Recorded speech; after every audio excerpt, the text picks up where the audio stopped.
Welcome to our channel, where we bring you the most inspiring and life-changing stories. Today, you are about to hear a story that is not just about success. It is about struggle, pain, determination, and the power of never giving up. This is the story of a young boy who had nothing. Not a single penny, not a comfortable home, not even enough food to eat. A boy who lost everything at a young age, who had no one to help him, and who faced hunger, loneliness, and endless hardships. But that boy did not accept his fate. That boy refused to give up. He walked for 2 years, covering a distance of 470 kilometers, with no money, no food, and no shelter. He faced storms, hunger, and exhaustion, but he never stopped. That boy later became the founder of the world's most powerful luxury brand, Louis Vuitton. How did he do it? How did a homeless, hungry boy become the creator of a billion-dollar empire? How did he turn his pain into power and his struggles into success? Everything in this story is true. Every struggle, every success, and every detail. Watch the full story to truly understand the journey from nothing to ultimate luxury. Trust me, you won't regret it. This story isn't just inspiring. It's a powerful way to improve your English. With engaging storytelling, rich vocabulary, and real-life lessons, you'll learn naturally while enjoying an incredible journey. Now let's begin from the very start. In the year 1821, in a small village called Angers, France, a baby boy was born into a poor family. His name was Louis Vuitton, but life did not welcome him with comfort or wealth. From the moment he was born, he was surrounded by hardship.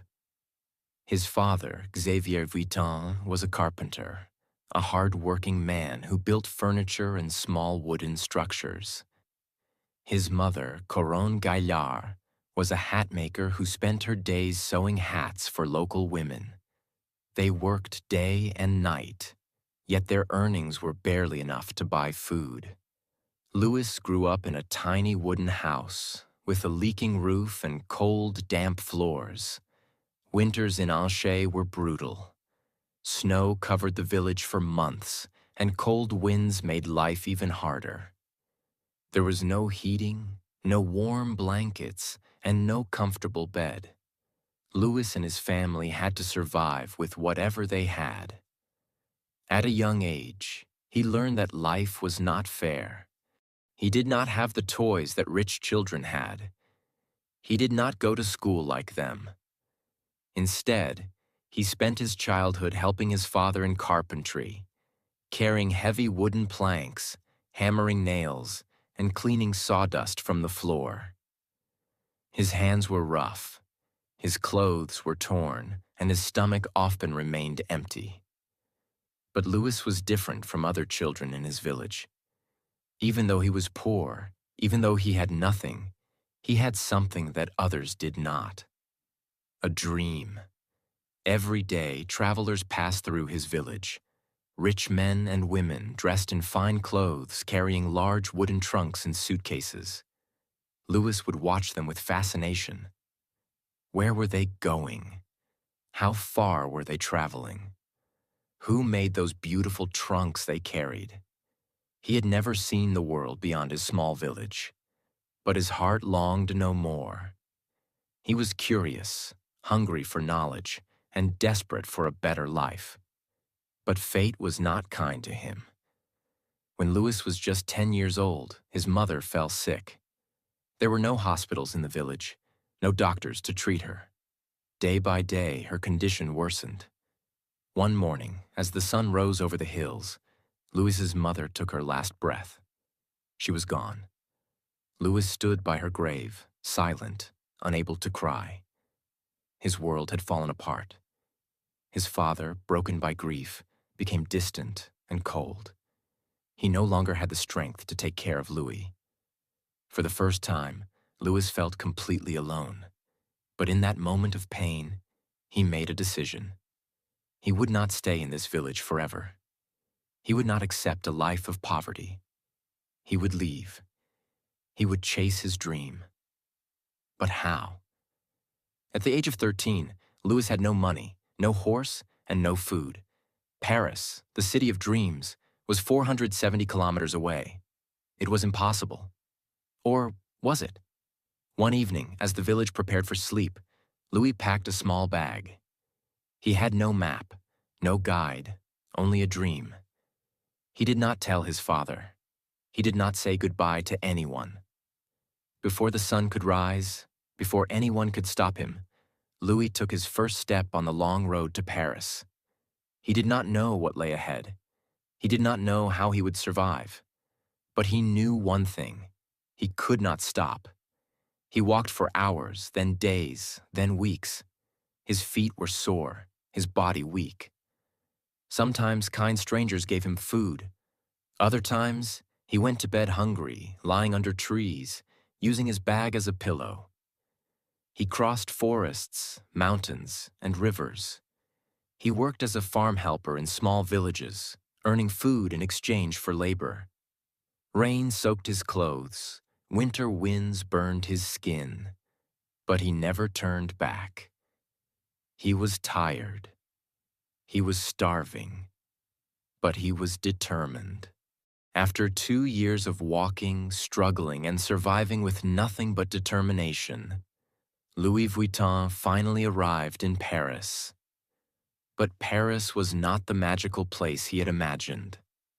The city was massive, filled with thousands of people, carriages rushing through the streets, and markets overflowing with food and luxury goods. The air smelled of fresh bread, roasted coffee, and perfume. Things Louis had never experienced in his poor village. But there was also another side to Paris. The streets were dirty, packed with beggars, thieves, and struggling workers who barely made enough to eat. The reality was harsh. Paris was not a place that welcomed the poor. And Louis had nothing. No home, no family, no money. He stood at the edge of the city, exhausted, his clothes torn, his feet bleeding from the long journey. His stomach growled, but he had no food. For the first time in 2 years, fear crept into his heart. Where would he sleep? How would he survive? The first night in Paris was the hardest. Louis found an empty wooden cart abandoned near a bakery. He crawled inside, pulled his small bag close to his chest, and tried to sleep. The streets were noisy. People laughed, shouted, and horses clattered against the stone roads. Rats scurried around, searching for food, but Louis was too tired to care. He closed his eyes, ignoring the cold wind biting his skin. The next morning, hunger forced him to wake up early. He watched as well-dressed men and women entered bakeries, buying golden loaves of bread and buttery croissants. The smell made his stomach twist in pain. He had no choice. He needed work. Louis walked from shop to shop asking for a job, but every time the answer was the same. No experience, no work, no connections, no chance, no money, no food. Paris was cruel to those who had nothing. Days passed, and Louis grew weaker. He ate scraps from the market, picking up leftover bread from the ground when no one was looking. His body ached. His clothes were dirty. He had never felt so alone. But he refused to give up. One evening, as the sun set over the city, Louis noticed a man struggling to carry a large wooden trunk into a shop. The man was sweating, his hands shaking from the weight. Without thinking, Louis ran forward and grabbed the other side of the trunk. The man looked at him in surprise but said nothing. Together, they lifted the trunk inside. The shop was unlike anything Louis had ever seen. Wooden trunks of all shapes and sizes lined the walls, some covered in leather, others decorated with brass locks and golden initials. It was a workshop, one of the finest in Paris. The owner of the shop, Monsieur Maréchal, watched Louis with sharp eyes. "You're strong for a boy your size," he said. "What's your name?" "Louis Vuitton, sir? What do you want?" Louis took a deep breath. This was his chance. "I want to work." Maréchal raised an eyebrow. "Can you make trunks?" Louis hesitated. "No, sir, but I can learn." The old man chuckled. "Everyone says that, but not everyone is willing to do the hard work." Louis's stomach clenched. He had come too far to be rejected again. "Give me a chance," he said, his voice firm. "I will work harder than anyone else." There was silence. Then Maréchal nodded.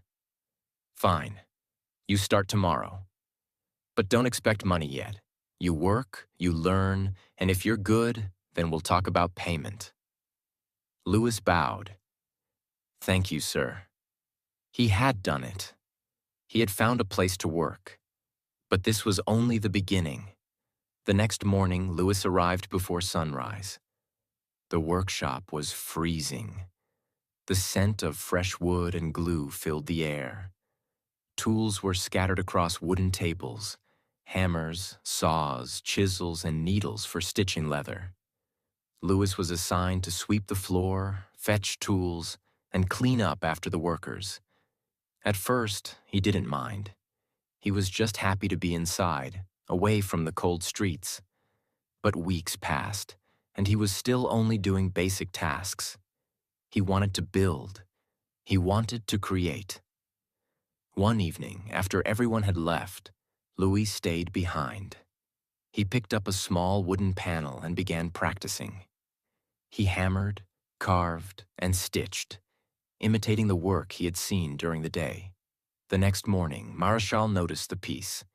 He lifted it, examining the clean edges and precise stitches.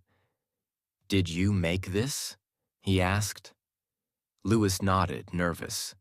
Maréchal didn't smile, but he didn't scold him either. "From now on, you stay after work. I'll teach you."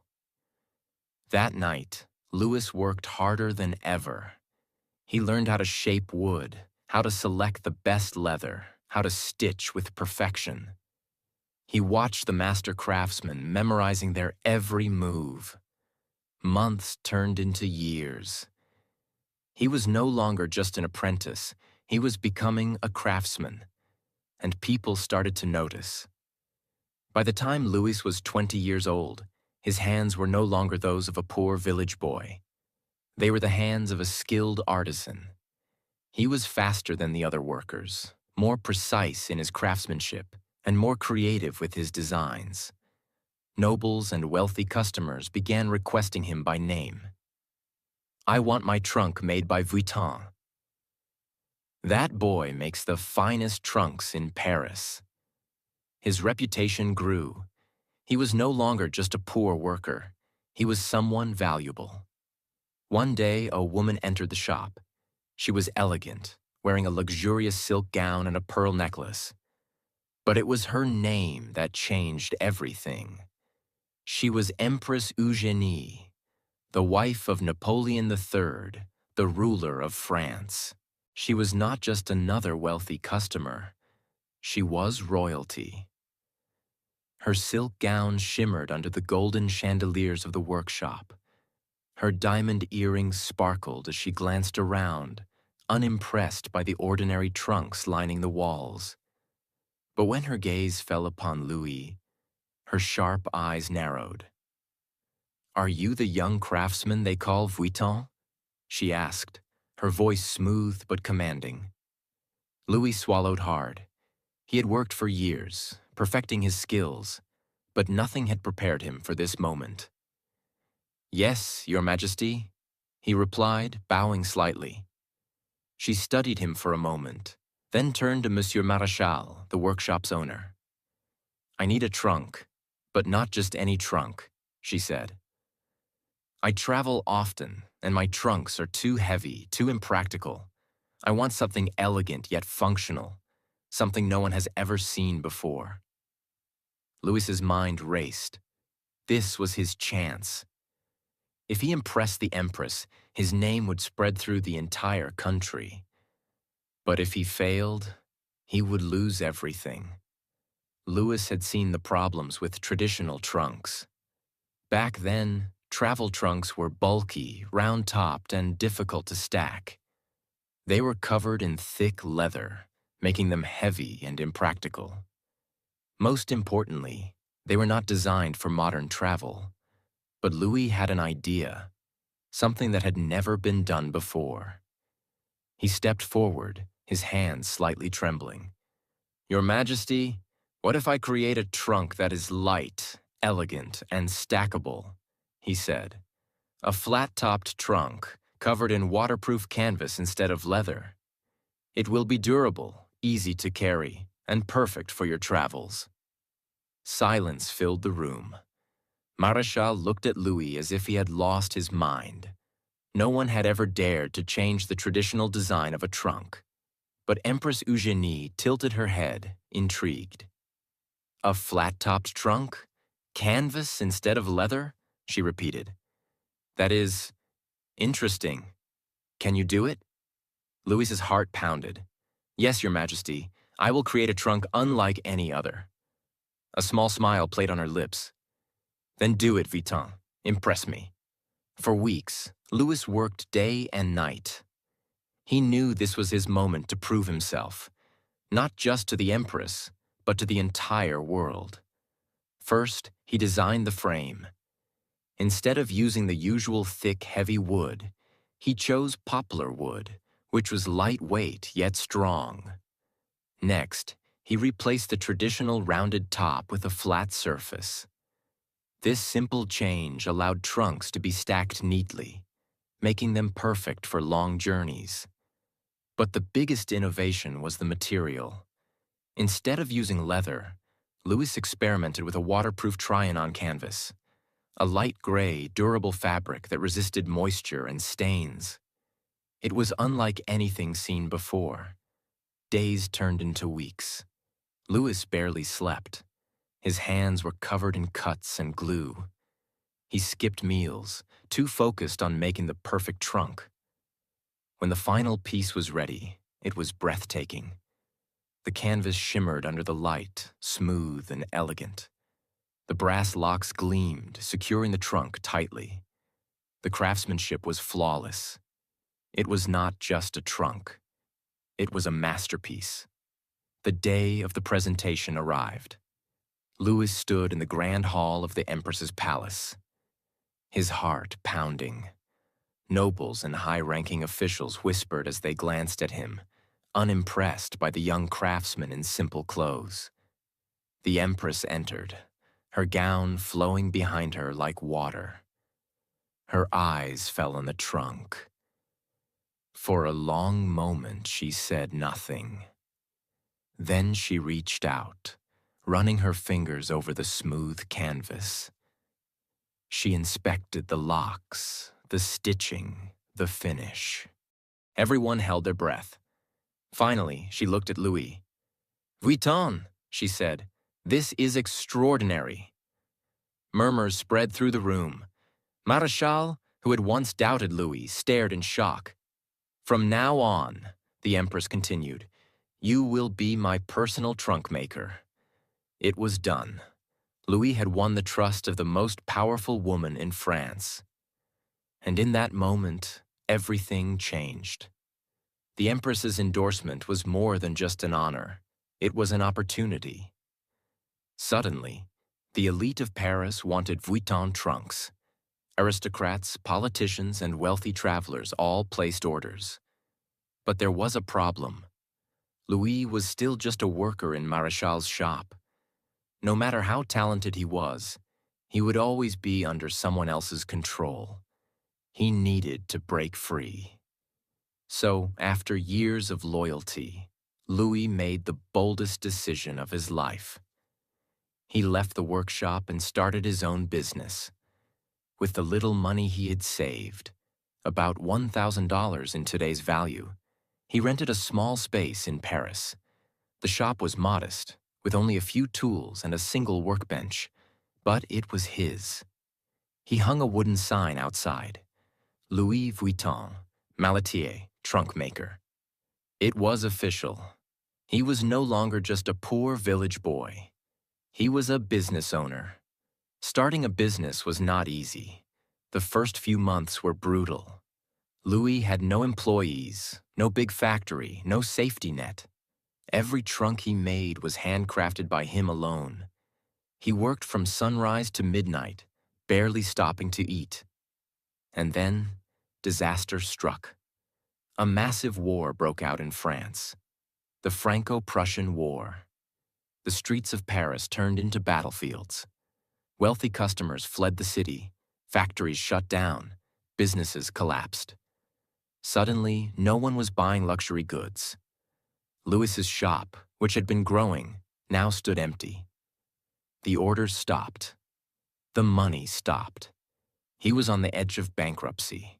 For months, he fought to keep his business alive. He sold some of his tools, cut down on materials, and worked harder than ever. But no matter how much he tried, he was running out of time. If things didn't change soon, he would lose everything he had built. Then, just when all hope seemed lost, something unexpected happened. The war ended. And when peace returned, a new era began. People wanted to travel again. They wanted style, elegance, and innovation. And they wanted Louis Vuitton trunks. Orders flooded in. His shop, which had been nearly abandoned, suddenly became the most talked-about business in Paris. But Louis didn't just rebuild, he expanded. In 1871, he opened a brand new workshop in Agnières, just outside Paris. It was 4 times bigger than his old shop. He hired workers, trained apprentices, and designed new collections. His dream was no longer just a shop. It was an empire in the making. But the world was changing fast. Luxury was no longer just for royalty. It was for the rising elite. While Louis was building his empire in the 80s, his personal life was also changing. He married Clémence Émilie Pariot, a strong and supportive woman who believed in his dreams. She was not just his wife. She was his partner. They had a son, Georges Vuitton, who later expanded the business. But success came at a cost. Louis, obsessed with perfection, spent endless nights in his workshop, barely seeing his family. He missed birthdays, gatherings, and quiet evenings, all while chasing his dream. From the very beginning, Louis understood something most businessmen didn't. If you want to create a lasting brand, you must sell to the rich. But why? The wealthy had power. They influenced fashion, trends, and the desires of society. If aristocrats and high-status travelers used Vuitton trunks, everyone else would dream of owning one too. And there was another reason. Rich customers did not argue about price. They only cared about exclusivity. Louis never tried to sell to the masses. He focused on a few elite clients who were willing to pay top dollar for something unique and handcrafted. This strategy worked like magic. Soon, not only nobles, but also bankers, businessmen, and world travelers started ordering Vuitton trunks. Owning a Louis Vuitton trunk was no longer just about travel. It was a status symbol. Louis Vuitton had built an empire, but his journey ended in 1892 when he passed away, leaving his son, Georges Vuitton, in charge. Before passing away, Louis called Georges to his side and gave him one final lesson. Never sell cheap, never sell to the masses. Our name must always stand for the best. If the world changes, we must change with it, but never lose what makes us special. Georges was young, ambitious, and determined to take his father's vision to new heights. He expanded Louis Vuitton beyond travel trunks, introducing handbags, cutlery bags, and luxury minibars that changed the world of high fashion. As his business grew, copycats appeared. Cheap imitations of his designs started flooding the market. Customers were being tricked into buying fake Vuitton trunks. Louis knew he had to protect his brand. He introduced the LV monogram in 1896 to stop counterfeits, making Louis Vuitton a name that only the wealthy could afford. Under Georges, the brand didn't just survive, it dominated the luxury market. But nothing lasts forever. Georges was aging. The empire was growing too big for one man. The world was changing fast. Automobiles, airplanes, and a new era of fashion were emerging. For decades, Georges had worked endlessly to expand the Louis Vuitton brand. He introduced leather handbags and accessories that became a status symbol. He opened stores internationally, making Louis Vuitton a global name. He protected the brand's exclusivity, ensuring that LV remained a luxury reserved for the elite. But in the 1930s, Georges faced his greatest challenge yet. His health began to fail. Years of stress, constant innovation, and global expansion had taken a toll on his body. By 1936, Georges Vuitton passed away, marking the end of an era.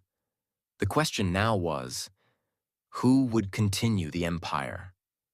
This was when Gaston Louis Vuitton, Georges' son, stepped forward. Gaston Louis Vuitton had grown up surrounded by luxury, design, and craftsmanship. From a young age, he had watched his father expand the brand, and now it was his turn. But the world was different now. The Great Depression, 1929 to 1939, had destroyed businesses worldwide. The rise of automobiles and airplanes meant that traditional travel trunks were losing their importance. The fashion industry was changing. People wanted more than just luxury luggage. Would Louis Vuitton survive this new era? Gaston knew that if the company didn't adapt, it would die. So he made bold moves. 1. Expanding beyond travel bags. Under Gaston, Louis Vuitton introduced small leather goods, purses, and accessories. 2. Creating luxury handbags. He focused on high-end handbags that weren't just for travel but could be used in everyday fashion. 3. Innovating in design. He experimented with new styles, making Louis Vuitton more fashion-forward.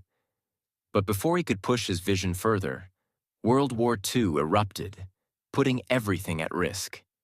During World War II, 1939 to 1945, France was occupied by Nazi Germany. The country was in chaos, businesses were shutting down, and luxury brands were struggling to survive. Gaston Louis Vuitton had to make a choice: either close the business or find a way to keep it running.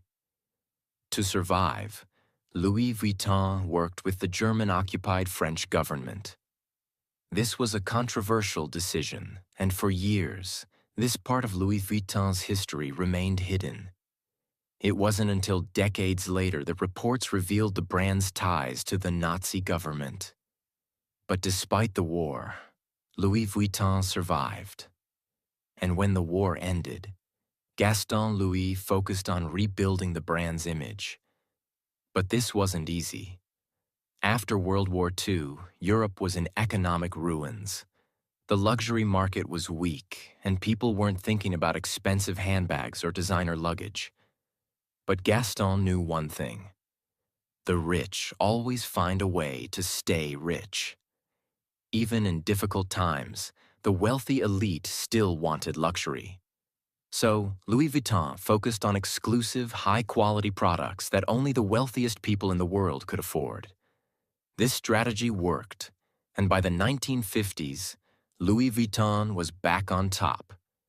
During this time, Louis Vuitton introduced some of its most famous handbags, including the Speedy bag, designed for fashionable women on the go; The keep-all bag, a stylish modern alternative to traditional luggage. The Noe bag, originally made for carrying champagne bottles in luxury. Louis Vuitton was no longer just a travel brand. It had become a fashion icon. But Gaston Louis was getting older. Who would take the empire into the next generation? By the 1960s, Louis Vuitton had grown into one of the most respected luxury brands in the world. But the world was moving faster than ever. New fashion trends were emerging. The wealthy class was expanding. Competition in luxury was increasing. Gaston Louis knew the company needed fresh ideas. So he brought in his son-in-law, Henri Racamier, to help modernize the business. Henri was a brilliant businessman with a vision. He believed that Louis Vuitton could become bigger than ever. His goal? Turn Louis Vuitton into the most powerful luxury brand in history. And this decision would change everything. By the late 1970s and early 1980s, Louis Vuitton was already an established luxury brand, known for its exclusive luggage, handbags, and accessories. But it was still operating like a traditional family business.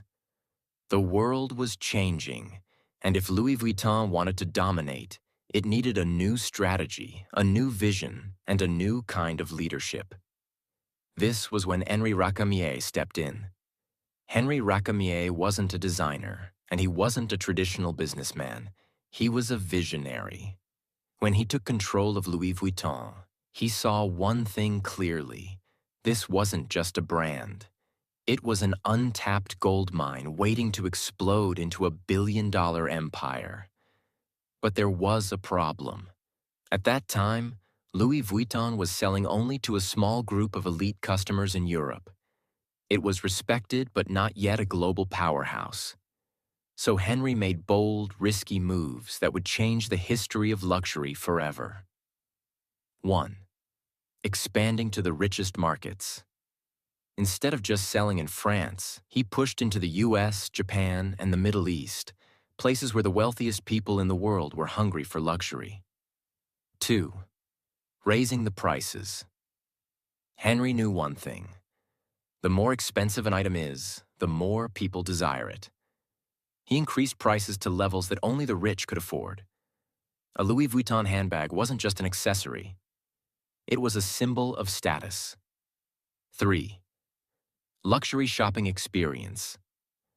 Louis Vuitton stores were no longer simple shops. They became palaces of luxury where customers felt special. Every store had private shopping areas, champagne service, and VIP treatment. But this was just the beginning. Louis Vuitton wasn't trying to sell to everyone. The brand targeted the top 1% of the world. The millionaires, billionaires, celebrities, and royalty. This was why they introduced limited edition bags, exotic leather products, and even private made-to-order collections. Some of the most exclusive Louis Vuitton products included crocodile skin handbags. Some LV bags are made from real crocodile leather, which makes them extremely rare and expensive. Prices for these bags start at $50,000 and can go up to $100,000 or more. Python and ostrich skin bags. These bags are handcrafted using python, ostrich, and other exotic skins, making them not just accessories but collector's items. Custom mini bars and cutlery bags. Louis Vuitton even introduced luxury mini bars and cutlery bags for the ultra-rich, designed to be used in private jets and yachts. These items could cost hundreds of thousands of dollars. Unzippable travel trunks. One of the most iconic LV products is the custom-made travel trunk, which can cost up to $500,000 depending on the customization. But there was one problem. When a brand becomes too exclusive, counterfeiters start trying to copy it. As Louis Vuitton's popularity grew, fake LV bags flooded the market. In the 1980s, knockoff versions of Louis Vuitton handbags were being sold on the streets of Paris, New York, and Tokyo. This was a huge threat to the brand's image. If everyone had a Louis Vuitton bag, it wouldn't be special anymore. So Henri Racamier launched one of the biggest anti-counterfeiting campaigns in history. Louis Vuitton hired special teams of investigators to track down and shut down counterfeit factories. They worked with governments to pass strict anti-counterfeiting laws. They introduced special security features in their products to make them harder to fake. But Henry knew that to truly dominate the market, Louis Vuitton needed to become more than just a luggage brand. So he made a historic move.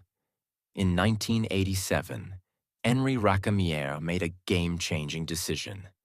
He merged Louis Vuitton with Moet and Chandon, a luxury champagne brand, and Hennessy, a premium cognac brand, to create LVMH, Louis Vuitton Moet Hennessy. This was brilliant because now Louis Vuitton wasn't just a fashion house, it was part of the world's biggest luxury group. With this merger, LVMH controlled dozens of luxury brands, expanded into fashion, jewelry, cosmetics, and alcohol, became the richest luxury company in the world. But Henri Racamier didn't get to enjoy his empire for long. As LVMH grew, a new player entered the scene, a young businessman named Bernard Arnault. Arnault was hungry for power. He saw that LVMH was a golden opportunity, and he wanted to take control. In 1989, he used aggressive business tactics to push Henri Racamier out and took full control of LVMH. This move was controversial, but it made Bernard Arnault the most powerful man in luxury fashion. Once he had full control, Bernard Arnault transformed LVMH into a financial powerhouse. He expanded into new markets like China, Russia, and India. He bought luxury brands like Dior, Givenchy, and Fendi, making LVMH the most powerful fashion group in the world. He introduced super high-end products with prices reaching millions of dollars. Today, under Bernard Arnault, LVMH is worth over $500 billion, making it the richest luxury company in the world. Arnault himself is often ranked as the richest person on earth, with a net worth of over $200 billion. Today, Louis Vuitton represents exclusivity. Owning an LV bag means you've made it in life. Luxury craftsmanship. Every Louis Vuitton product is handmade by the best artisans in the world. A status symbol. Whether it's a handbag, luggage, or a custom minibar, Louis Vuitton is the ultimate sign of wealth. Even after 170-plus years, Louis Vuitton remains the most powerful luxury brand in the world. And it all started with one young man, Louis Vuitton, who had nothing but a dream. Louis Vuitton's story is a lesson in determination, vision, and risk-taking. From a poor boy in a small village to the biggest luxury empire in the world, Louis Vuitton proves that hard work and innovation can change everything. Every step, from handcrafting trunks to creating billion-dollar handbags, was built on excellence and exclusivity. And even after wars, economic crises, and battles for control, Louis Vuitton has stood the test of time. This is more than a brand, it's a legacy.